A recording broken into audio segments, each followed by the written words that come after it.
ಮುಟ್ಟಿದ ಜ್ಯೋತಿಯಂತೆ ಬಸವಣ್ಣನ ಕಂದರಾಗಿ ಬಸವಣ್ಣನ ಸುದೆಯಾಗಿ ಹಾಲ ತೊರೆಗೆ ಬೆಲ್ಲದ ಕೆಸರು ಸಕ್ಕರೆಯ ಮೊಳಲು ತವರಾಜದ ತೊರೆಯಂತೆ ಆದ್ಯರ ವಚನವಿರಲು ಬೇರೆ ಬಾವಿಯ ತೋಡಿ ಉಪನೀರ ನುಂಬುವನ ವಿಧಿಯಂತಾಯಿತು ಎನ್ನ ಮತಿ ಅಂತ ಒಂದು ವಚನದಲ್ಲಿ ಹೇಳ್ತಾರಲ್ಲ, ಆ ರೀತಿ ಆಗಬಾರ್ದು ಅಂದ್ರೆ ಆದ್ಯರ ವಚನ ಅಂದ್ರೆ ಬಸವಾದಿ ಪ್ರಮತರ ವಚನ ಇದೆಯಲ್ಲ, ಅದು ತವರಾಜದ ತೊರೆ.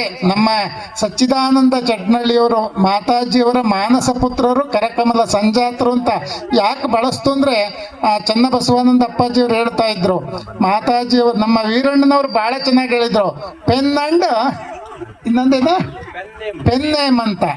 ಪೆನ್ ಕೊಟ್ಟರು, ಜೊತೆಗೆ ಪೆನ್ ನೇಮು ಸಚ್ಚಿದಾನಂದ ಚಟ್ನಳ್ಳಿಯವರು. ಮಾತಾಜಿಯವರ ಎಲ್ಲ ಅಂಕಿತ ನಾಮ ಸಚ್ಚಿದಾನಂದ ಅಂತ ಬರ್ತದೆ. ಅಂತ ಮಾನಸ ಪುತ್ರ ನಿಜವಾಗಿ ಅವ್ರ ಬಗ್ಗೆ ಹೊಗಳಿದ್ರೆ ಮುಂದ್ಗಡೆ ಸ್ವಾಮೀಜಿ ಏನೋ ಬಹಳ ಹೊಗಳ್ತಾ ಇದ್ದಾರೆ ಅಂತ ಅನ್ಕೋಬಾರ್ದು. ಯಾಕೆಂದ್ರೆ ಆ ವ್ಯಕ್ತಿತ್ವನೇ ಹಂಗೆ, ಅತ್ಯಂತ ಸರಳಾತಿ ಸರಳ ವ್ಯಕ್ತಿತ್ವ, ನೊಂದವರಿಗೆ ಕೈ ಹಿಡಿದು ಎತ್ತತಕ್ಕಂಥ ವ್ಯಕ್ತಿತ್ವ, ಕಷ್ಟದಲ್ಲಿದ್ದವರಿಗೆ ಸಹಾಯ ಮಾಡುವಂಥ ಗುಣ, ಧೈರ್ಯ ತುಂಬತಕ್ಕಂಥ ಗುಣ, ಅವೆಲ್ಲ ಅವರಲ್ಲಿ ತುಂಬಿದೆ.